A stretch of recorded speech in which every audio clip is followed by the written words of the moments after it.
I'd just, before we get going with the presentation, can you tell us a little bit about yourself and how you got into sustainability for your current role at Renishaw?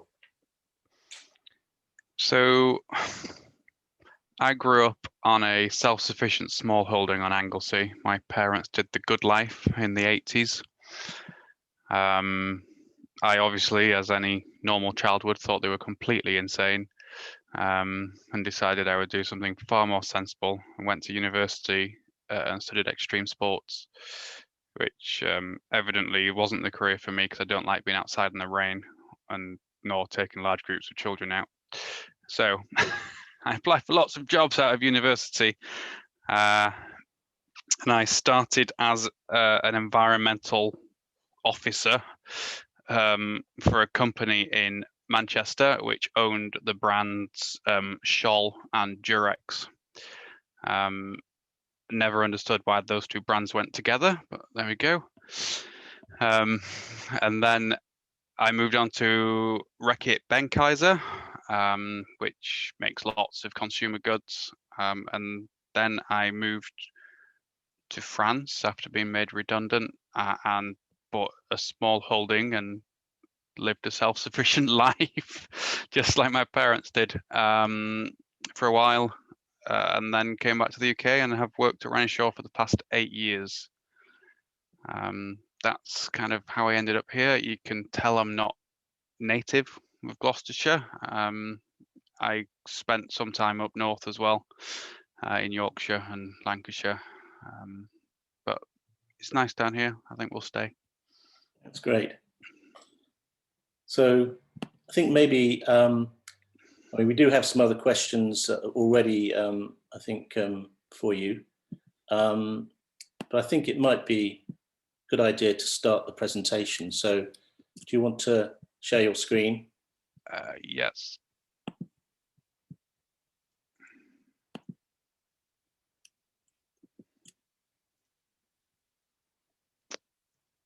Now, in theory, everyone should be able to see that. Yep, brilliant. So, I guess, firstly, thanks for inviting us along. We like to share our story. So, I'm sure you all know who we are, but we are now a FTSE 100 company. We hit the FTSE 100 a few weeks ago. Headquartered here in Gloucestershire in the UK. Our goal is advancing operational performance. So most of what we sell goes into other manufacturers' operations or goes into other manufacturers' machinery, which is then sold on. Nearly everybody's life has been touched by a Renishaw product, whether it's your mobile phone or your television or your jet washer or your car or aeroplanes you travel on. We're involved in all of those kind of industries. So our main goal is transforming manufacturing efficiency and raising product quality through the use of our products. We also sell into research institutes and we like to maximize those capabilities. And we have a medical arm, particularly around neurosurgery and dentistry. And we are working to improve medical procedures and have been recently involved in some drugs trials with an experimental drug delivery system for delivering drugs into the brain, directly into the brain. So much safer doses of medicine can be given, which seem to be working quite well. We're fairly large, £510 million of sales last year. We operate in 37 countries. By that, we mean we have an office in 37 countries. We've got over 4,500 employees, and we spend about 16% of our revenue right back into R&D. Now, I thought, obviously, that's Renishaw, we want to talk about kind of our CSR story.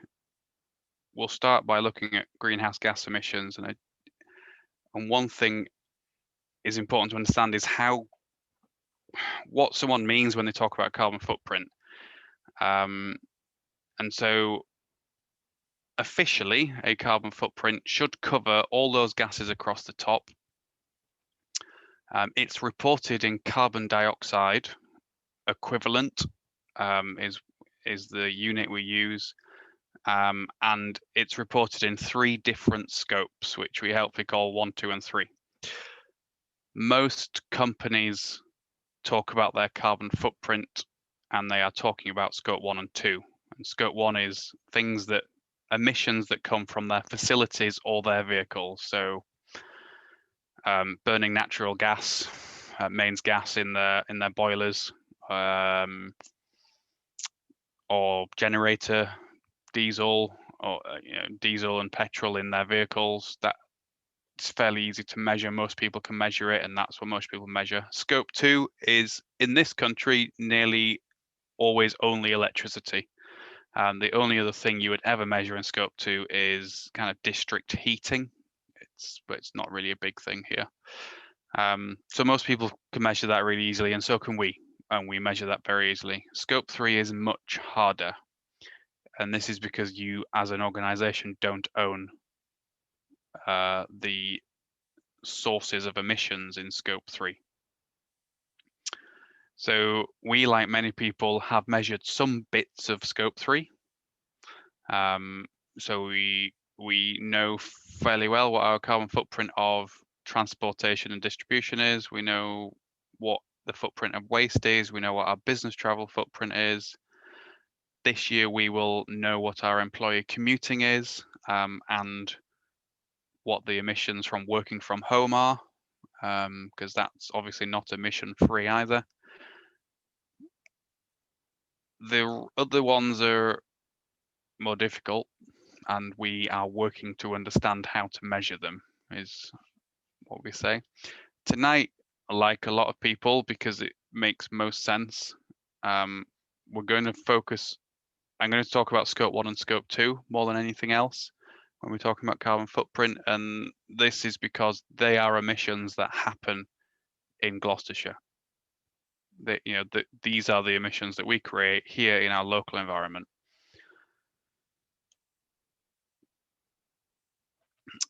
A global picture. I very cleverly called these Gloucestershire and not Gloucestershire. So these are the scope 1 and scope 2, or operational greenhouse gas emissions for Renishaw as a group, and 520 tons of carbon dioxide equivalent was emitted in our last financial year in Gloucestershire. When you consider that of our just over 4,500 employees, over 2,800 of them work in Gloucestershire, and the majority of our manufacturing happens in Gloucestershire, that's a pretty small amount, and quite a good picture.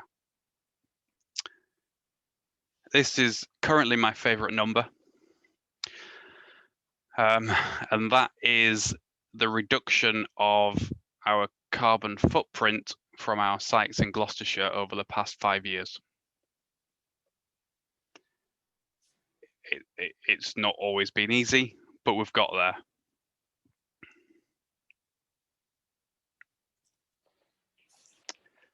there. This is how we've done it. We've put smart controls into our buildings, combined with LED lighting. So just about everywhere now we only have LED lights that are smart lights. So they are daylight linked, so they brighten and dim as needed to maintain the right light levels. So you often go into a large office and all the lights around the edges near the windows are off. And as you come into the middle of the room, they get brighter and brighter and brighter to maintain an even light across the room. They also are movement They have movement sensors on them. So if you're there alone at night, the lights all turn off, and if you sit still too long, yours turn off as well. It's quite disconcerting sometimes, but it works really well. And the smart controls, we have building management systems.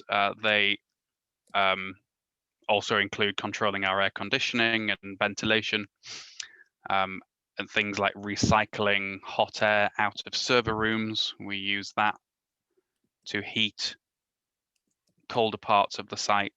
We feed that into the air conditioning system. We have solar panels. I'm sure you've all seen solar panels or seen solar panels being installed in our buildings. We have pretty much as many solar panels as we can possibly fit onto our buildings in the UK. And we insulate. And we insulate really, really heavily to make our buildings as energy efficient as possible. And that's really important because obviously buildings are large investments, and we would expect our large investments to last us many, many years. The climate we have now is not the climate we will have in 30 years. And it is not the climate we will have in 50 years. And if we're building a building and we expect it to be in operation in 50 years, we better build it to be efficient for the climate we will have in 50 years. We know what the problems are with the building stock in this country, and we have a lot of old buildings that are not efficient. So, but we now have the technologies to build efficient buildings. And so if anybody is building a building, make sure it's efficient. And one of the best ways to do that is insulate, massively insulate it. So we have nearly a foot of insulation in the walls of some of our buildings and more in the roofs. And then we have false ceilings with insulation above them as well. Last but not least, and this has been the most significant impact, is we buy renewable electricity. Most of the carbon footprint from our Gloucestershire sites was from the electricity we purchased. And so we made a decision to move to renewable electricity. It's certified renewable electricity, which means there is a paper trail going right back to the generator, the windmill or the hydro station or the solar panels that it came from. And that obviously has made a very large difference for us.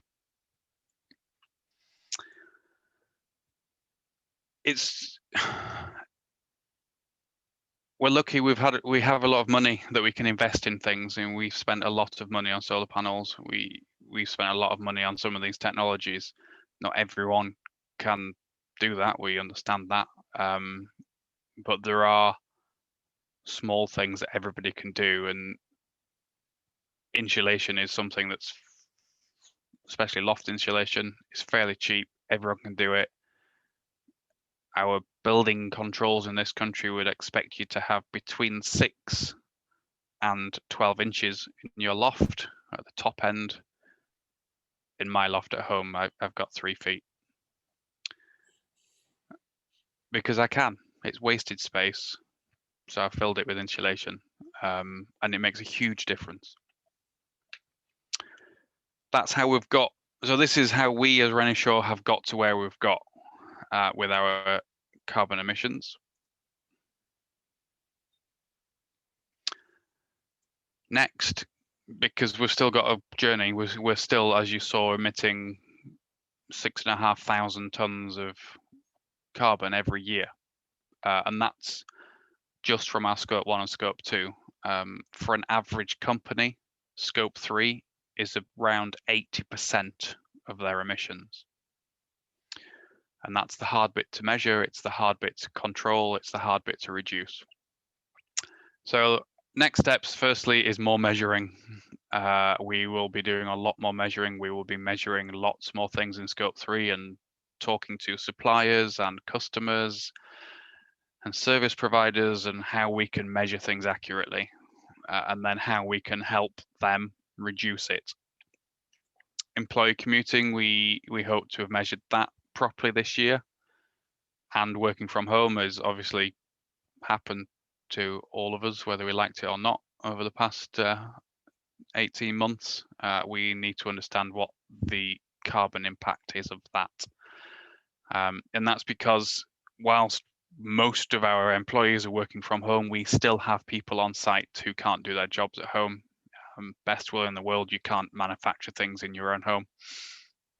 But it does mean our sites are still open, their lights are on where they need to be, the heating and cooling systems are on, and so there is still a carbon footprint for the site.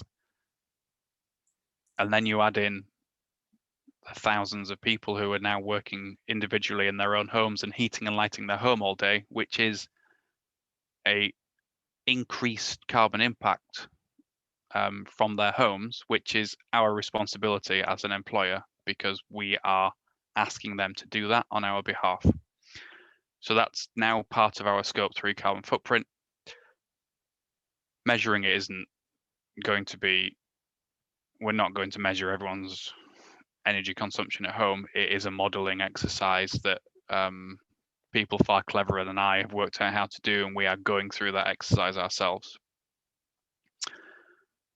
We are looking at the circular economy, how our products can return and be remanufactured. So we do some of this, we've done some of this for a long time, and we are slowly increasing the product ranges that can be remanufactured and repurposed and refurbished. And if you are doing a circular economy, you kind of right at the top, you have reuse and remanufacturing and refurbishing and repairs.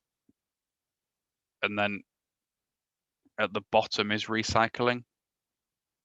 Whilst it's better than obviously lots of other options in a circular economy, you've got all the repair and reuse options, which is your preference. We're also going to look at our ecological footprint. So we have a carbon footprint. We know that, we understand it fairly well. We know what we need to do to understand it better. We also have a impact on other aspects of the earth. We use metal, and we use rare earth metals, and we use granite in some of our products. We use plastics, we use glass. All of them have come from the earth at some point. So we need to understand what that footprint is. We use timber and cardboard, so we have a forest footprint. There is water in the manufacturing and processing of all of those things, and then on our sites, and we need to understand what that impact is.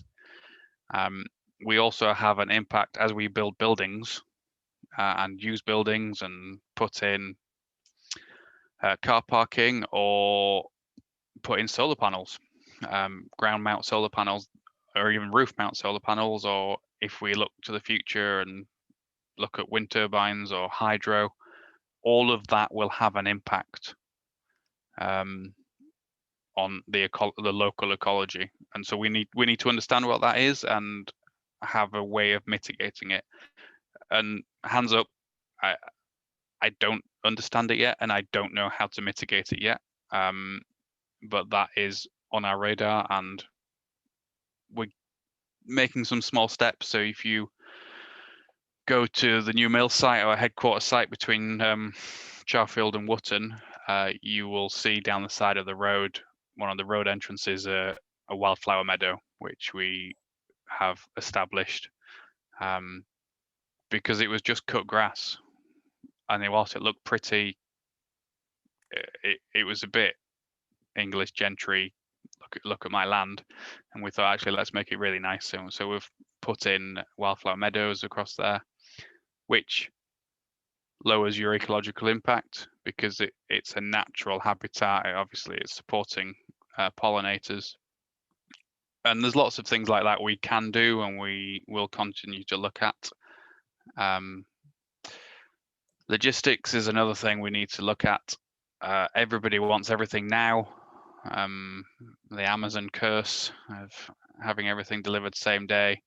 Sadly, when you make things in Gloucestershire and your customer in Australia wants it that afternoon, it's really not possible. But there is a lot of things flying around the world, and we want to move away from that and move to much more sustainable transport methods. Waste is another thing we are focused on. We've been focused on this for a long time. We have a number of sites, including our site in Woodchester, our site in Stonehouse, our new mill site, Charfield, the Wootton site. They are all zero waste to landfill. None of the waste from any of those sites will go to a landfill site. There's still more we can do because we still want to reduce waste. We incinerate some of our waste and we want to move away from incinerating and move to recycling. And there is waste that comes onto our site from suppliers that is unnecessary.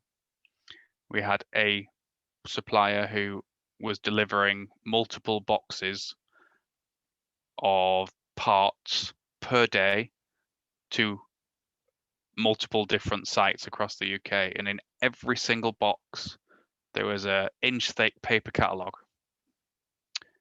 which we took out of the box and threw away or put it in the recycling because we had an online account and we bought everything online. And it took us months to talk them out of sending us these paper catalogues, but we got there. So it's things like that, working with other people in our supply chain and our customer base to look at what is unnecessary, what are we moving around between different organizations unnecessarily, and just getting rid of it. We used to bring all of our, not all, but a lot of our cables we manufacture at our facility in India, and they come over and each one came over in a plastic bag, each individual cable in a big box. It was a cubic yard box with hundreds and hundreds of cables in it, all in plastic bags in a big plastic bag in a box, and that's a lot of plastic bags that just weren't necessary. So we've removed all those. There's lots more we can do. There always is. Sustainable sourcing. I mean, this is massive for every company, massive for every consumer. It was the CEO of Tesco said, if you bought it cheaply, somebody paid for it. They may not have paid for it in money, but they probably paid for it in their freedom or their work-life balance or anything like that. So we have been looking for a number of years at our supply chains and where things come from and can we get them from better places. One of the pieces of legislation we have to comply with in the UK is the Modern Slavery Act.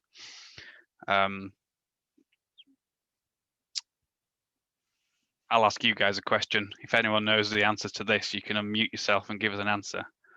If in the 1800s, there was around 12 million slaves in the world, how many slaves do you think there are now?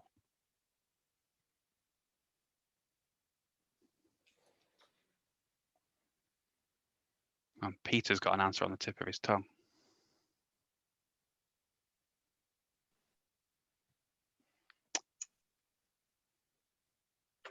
12 million. There were 12 million in the 1800s. Now there's 12 million. No. The average estimate is 65 million slaves in the world. About the population of Britain. That's a really, really scary, sobering number. Here's another one. Put your hand up if you own a piece of cotton clothing. Keep your hand up if you have a smartphone. And keep your hand up if you have eaten food. So if you've still got your hand up, you have roughly 47 slaves supporting your lifestyle.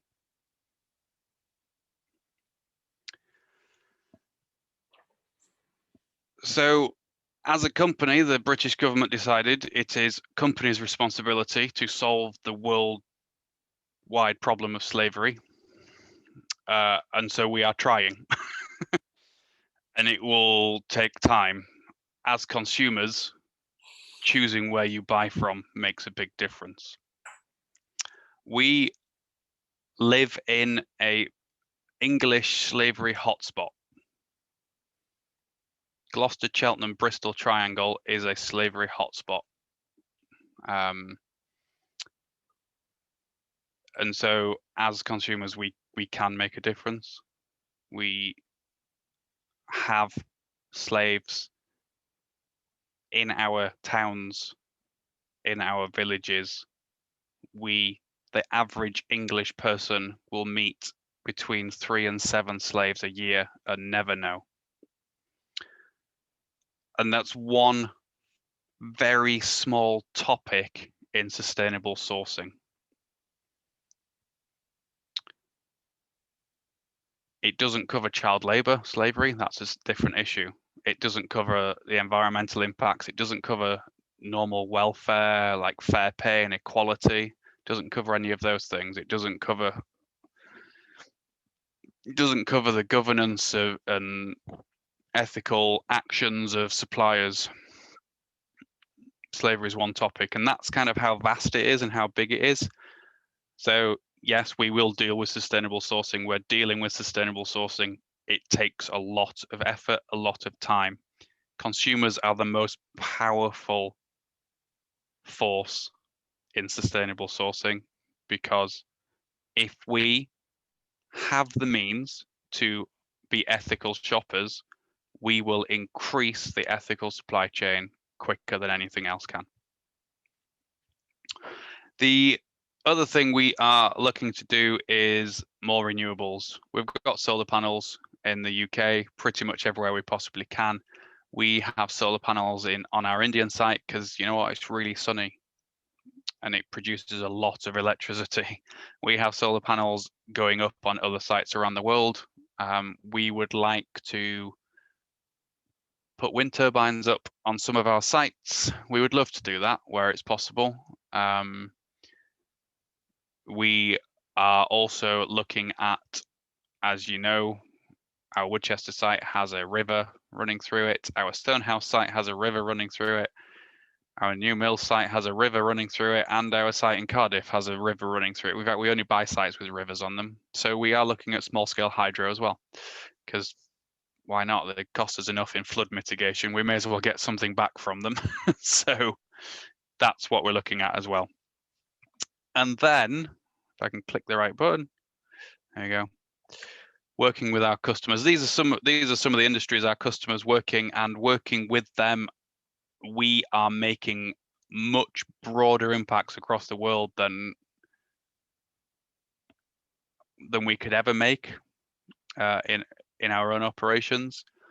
So when we are selling to the aerospace industry, for instance, all of our products are designed to make aeroplanes more efficient and produce less emissions themselves. Same with automotive. We are heavily involved in EV manufacturing, electronics, making them more efficient. We also sell to solar panel manufacturers and wind turbine manufacturers. We sell to heavy industry to make their machinery more efficient and to make sure quarrying is only done where it needs to be done. They're only quarrying useful material and reducing the amount of waste they produce. As I said, we're in the medical healthcare. Precision manufacturing means less waste for manufacturers, and we are in research and analysis. That's about my time up for the presentation and the end of the presentation, which is good timing. So I'll stop sharing the screen, and I think we are over to questions. Yes. Right, Ben. Oh, Matt's back. Yes, I'll persevere. I do apologise, everybody. My family have been very diligent in switching off all their electronic devices, but typically it's one of those evenings where the bandwidth in my part of Nailsworth isn't very effective. But I will persevere. And Richard, thank you very much for filling in when I had to drop out earlier. And it's possible you might need to come to the rescue again, Richard. So if you can stay ready and willing to go. Well, thanks very much, Ben. That was very interesting and broad ranging, and I hope everybody agrees with me. That was, like I say, a fascinating journey through what is clearly a very broad topic and a challenging topic, notwithstanding the resources a FTSE 100 company like Renishaw can bring to those debates. But if I just, I've got a number of questions, so I'm conscious that time will rattle away from us. So I will crack on with them. I mean, as I say, it's terrific that Renishaw is so actively monitoring and managing and indeed reducing its emissions. Clearly, not all companies by definition are FTSE 100 companies with the sorts of resources that Renishaw has, but are there things that from your perspective you think companies large and small can take away from a conversation like this, or Renishaw's experience, or indeed even individual householders? Definitely. And we can all measure the efficiency of our house or get someone to do it. We call them energy performance certificates. You see them on your white goods when you buy them, the A, B, C, D, F, G. We can get that done on our property, and it will give you some ideas and indicators of what you can do to improve the efficiency of your own home.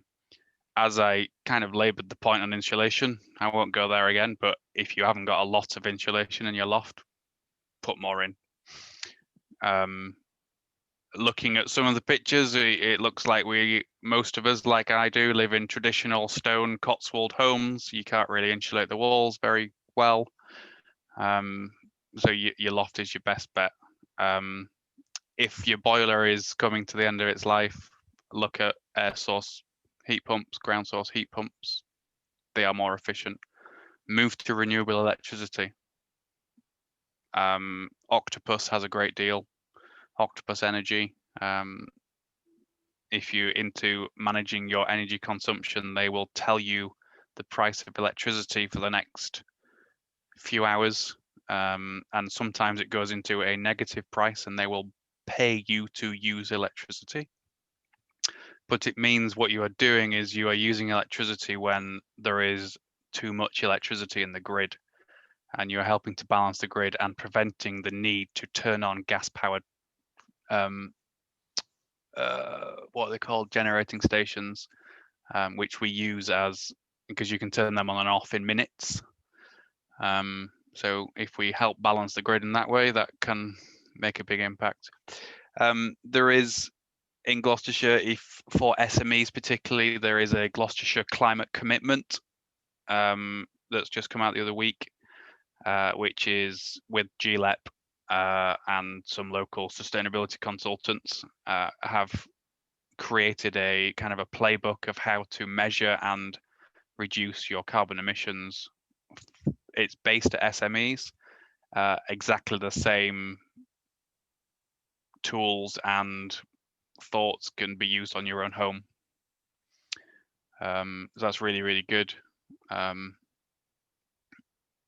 Well, I think there's a lot to be getting on with there, Ben. That's very useful, and as I say, that there'll be people looking at this from the point of view of being a homeowner or involved in a business in Gloucestershire. I've just made a note of that, the Gloucestershire climate commitments, and that might be something my company could get engaged with as well. So thanks for that. We had another question, and I'm just wondering whether Renishaw's efforts in this area is reflected in its ESG rating. I guess it's a slightly technical point, but is that something you can answer? Yeah, so we were just ranked as the newest member of the FTSE 100. We were just ranked 23 in the FTSE 100 for ESG a couple of weeks ago. I'm quite proud of that. I think it's quite nice to be there, and selfishly, it was a couple of my former employers below me, so that was nice. But yeah, it is reflected in our ESG rating. We are not market leading.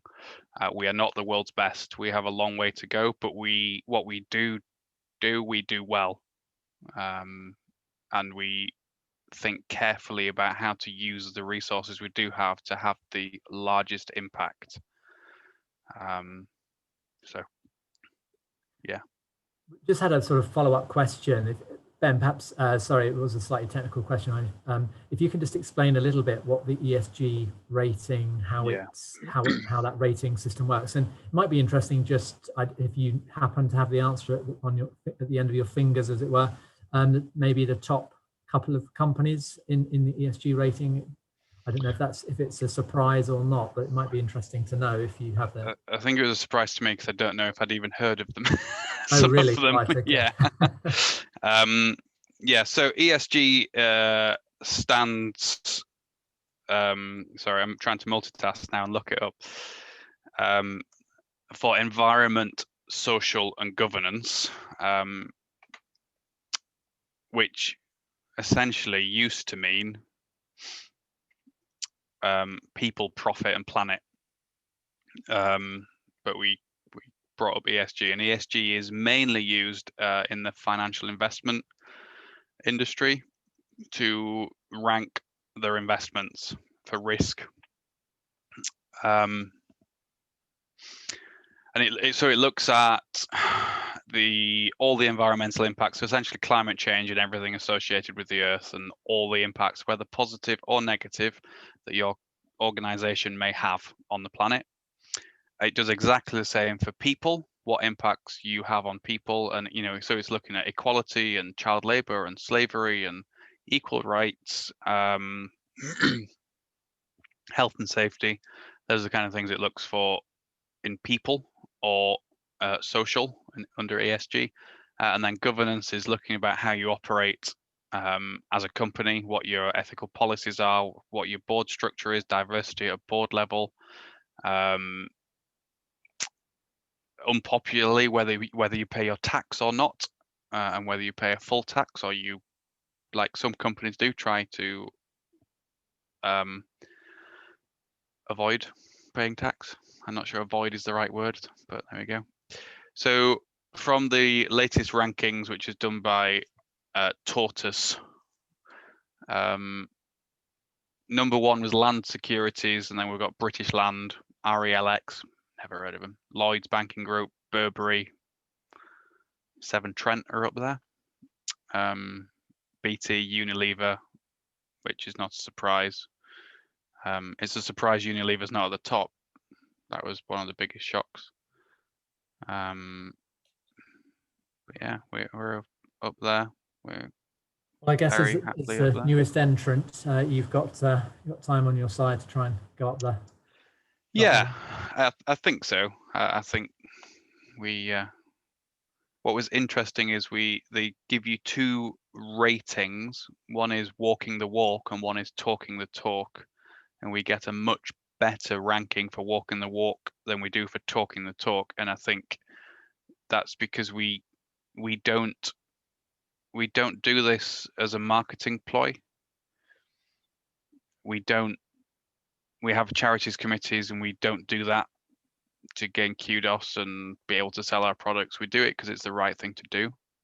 We recognize we are a large organization. We have a global reach. We have a responsibility that comes with that. And so we do the right things for the right reason. That is one of Sir David's mantras: do the right thing for the right reasons. And it works for us. Well, I think that has come across very strongly this evening. You might get up to at least 22 next year, Ben, if you follow this advice, perhaps. Somebody just remarked that some of the lights in the delivery bay of one of your local facilities appear to be left on all night, and they're wondering if there are opportunities for smart controllers to reduce the electricity consumption. So the answer is yes and no. Like with many things, where everything's sustainability, everything's interlinked. And so, yes, we could turn those lights off at night, but that would create a security risk for us. It's not unheard of people trying to steal things from our sites. We don't have high fences around the edges. They're fairly open sites because we think it's nicer. It's a more pleasant place to work. It's nicer for our local communities. Our headquarter site, there is public footpath across the grounds as well, and so we do have lights on all night. What we will be doing is changing those lights to much more energy efficient lights. So they will be changing to LED lights. External lighting is next on our list. As we do change lights, we generally get a consultant in to make sure we are not causing light pollution. So lights are shining in the right places. So probably not quite the answer you're looking for. It's not quite the answer I wanted either when I spoke to our facilities teams, but that's kind of where we will have to go. I do appreciate that there are often these sort of, you have a view, and it's obviously a very sensible view, why the lights left on all night, and when you get under the skin of the issue, it's not quite as clear cut as you think. And one that struck me, and others who are listening may have heard this as well, the wrapping on a cucumber, which appears at face value to be a waste of plastic, actually preserves the shelf life of said cucumber for a very significant period of time. Yep.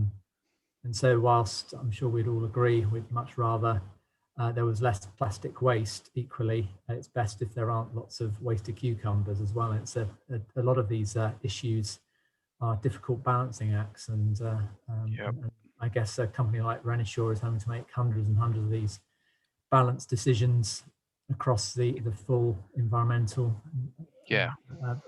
gambit that you've taken us through this evening. Now I can quite appreciate that's very tricky. I think, and sometimes you can make the best decision, and sometimes you can make a good decision, but often you're making the least worst decision. And it's an uncomfortable place a lot of the time, but you have to balance those three ES: environment, social, and governance. So people, planet, people, and profit. Because if you don't have all three in balance, you're not a sustainable company. So when you've got all three in balance, and you're working in that middle ground, that's true sustainability. The reality is, there's always a payoff somewhere.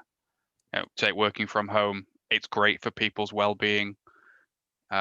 People's work-life balance is better, but there's an increased carbon footprint. And if a company is having to double up on IT equipment or desks or chairs because they work in the office and at home, then there's an increased cost as well. And there's always a balance to be found in a middle ground somewhere, hopefully. Absolutely. No, I can quite appreciate that. We've got lots of questions, so I'm going to have to keep up the pace, I'm afraid, Ben. So somebody asked, how do you rate your suppliers on sustainability? Is there a sort of a pre-qualification process they have to go through before they can supply to Renishaw? So yes, in short, we look at lots of different aspects when new suppliers come on board. One of them is sustainability, one of them is financial security, and one of them is ethical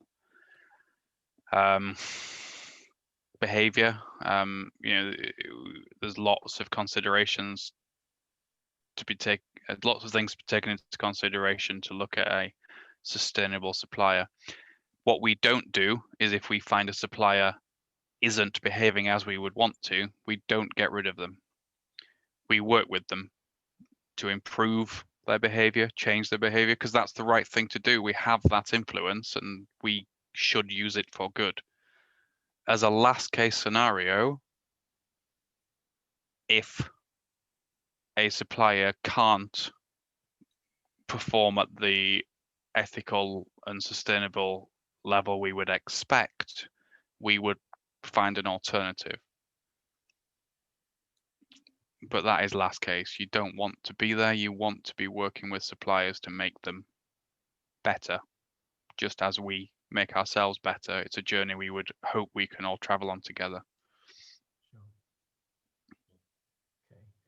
Just changing again, a lot of your facilities are in the local area, so people will have seen them. And this is another question that reflects somebody seeing something on a local site.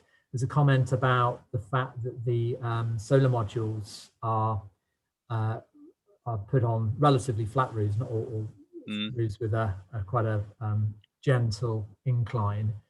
And they're just wondering how that affects the performance of the modules, particularly in the summer. Sorry, particularly outside of the summer when the sun is lower in the sky. Yes, it does impact it. But like everything, there is a balance to be found. Obviously, the planning department has to be happy with what the solar panels look like on the top of your building. And if you get permission to put solar panels on frames so they're exact right angle and you really want to, you can invest in ones that move and follow the sun around during the day. They don't look great, but also it reduces the number of solar panels you can put on your roof. We have very large, pretty flat roofs. And so actually the optimal solar gain for our roofs was follow the profile of the roof. So yes, they are virtually flat. And it works. It could be more efficient, but I don't think we would have got planning permission for a more efficient one, and it would have also been much more expensive, which means your payback is much lower. So currently our payback on our solar arrays in the UK is about 7 years, which is quite a long time when you go to your board and say, can I have lots of money, please? And in 7 years we'll have made it back.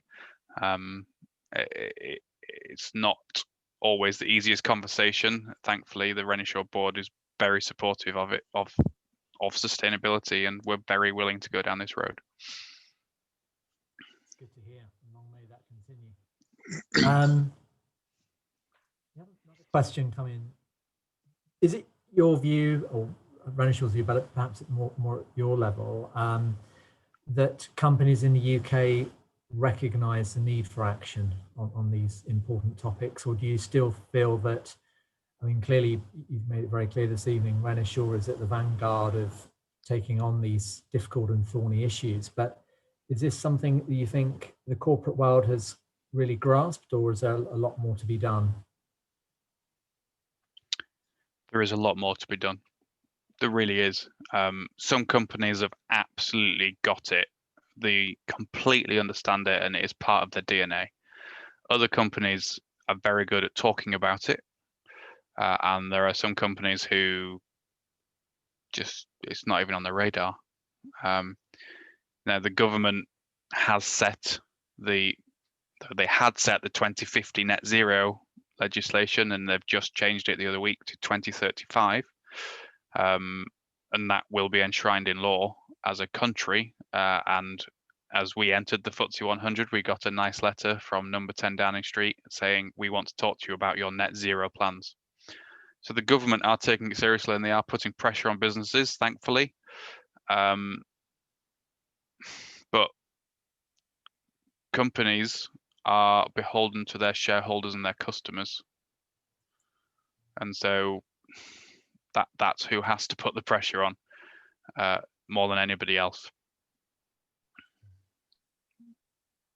That's actually a bit of a plug, but we had several events ago, we had a very interesting conversation from a green finance firm, which made, in some respects, very much that point, which people who if they carefully manage their pensions and make sure they invest in companies that promote sort of green practices, for want of a better phrase, they can actually apply a lot of pressure and have actually quite a big impact on or at an individual level have a disproportionate impact compared to some other things that you might ordinarily think of an individual could do that would be environmentally friendly. So for those that didn't see it, I can't quite remember which one it was, but it's worthwhile looking at the website to go back and have a look at that particular event. Matt, Richard here, just to say, if you go to our website, www.NailsworthCAN.org, and then go to the tab which is blog, there's a number of blogs on there, and all of the talks, conversations we've had will be on there wrapped with a little bit of text, but you'll be able to replay the video as well. So that one is on there, and this one will be on there as well. So thank you, Richard. That was very helpful. And it's, I think from memory, it was the one on green finance a couple of months or so ago. You touched on this a little earlier, Ben. Again, it's another area for balance, but home working versus site working. Can you just take us through in a bit more detail where Renishaw is in its thinking on how to balance those two issues, and the extent to which perhaps cycling could be encouraged to reduce transport and commuting impacts, etc.? Yeah, so we have a car share scheme for one. About 25% of our employees share their vehicles, often with up to 5 people, which is great for commuting. We are a participant in the Cycle to Work scheme, and we have bike racks and showers and lockers on sites for people to use, which is really good.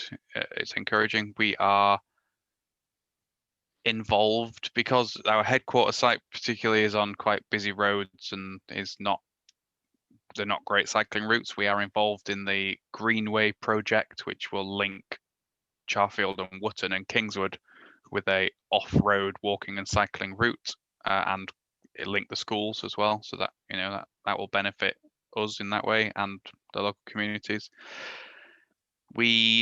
As the world gets back to some kind of normality at the end of June, beginning of July, our hybrid working policy comes in. And so people are able to, depending on job roles and what their need is to be on site, they're able to find a balance between working on site some days and working from home other days. So in July, will be working 2 days a week on site and 3 days a week from my daughter's bedroom, which is where I've worked for the past 18 months. Well, no, that's I'm sure others listening this evening have seen other companies being more flexible moving forward, but certainly, again, it's one of those issues where you instinctively think that home working must be good for the environment, right? But as you've explained, for actually quite sensible reasons when you think about it a little bit longer, it's not necessarily the greenest option, although I imagine companies particularly like Renishaw, who will move into a hybrid pattern of working and can evolve, no doubt can bring much more efficiency to that hybrid working setup. So hopefully we can get the benefits that you outlined earlier around mental health and work-life balance, but not have so much of a carbon impact. And also, I think one of the largest impacts will be just a reduction of traffic on roads.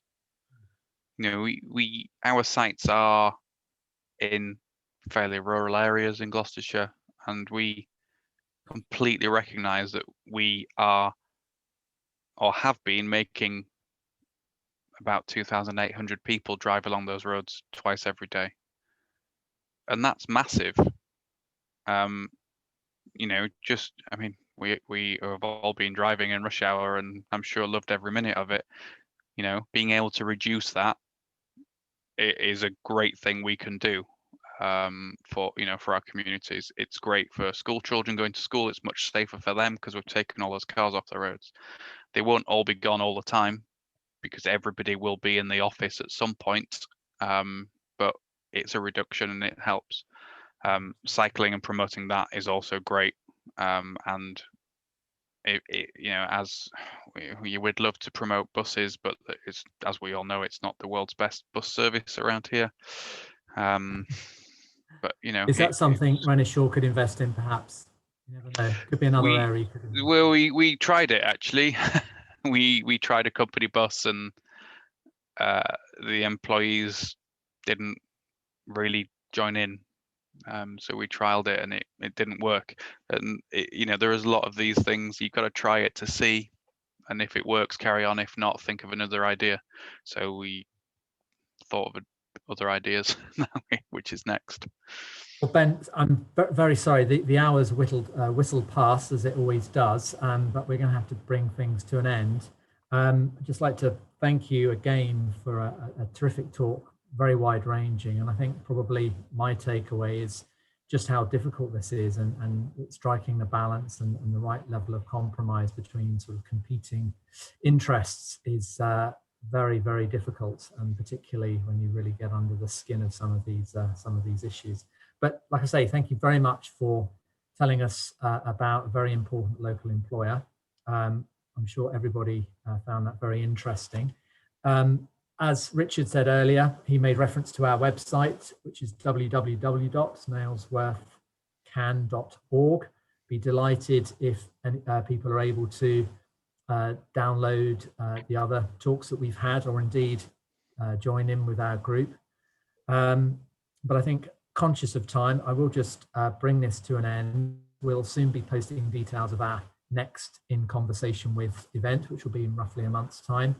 But just to finish off the evening and to show our appreciation to Ben, if everybody'd like to unmute and in the traditional way, give Ben a round of applause for his contribution. Thank you very much, Ben. Have a good evening.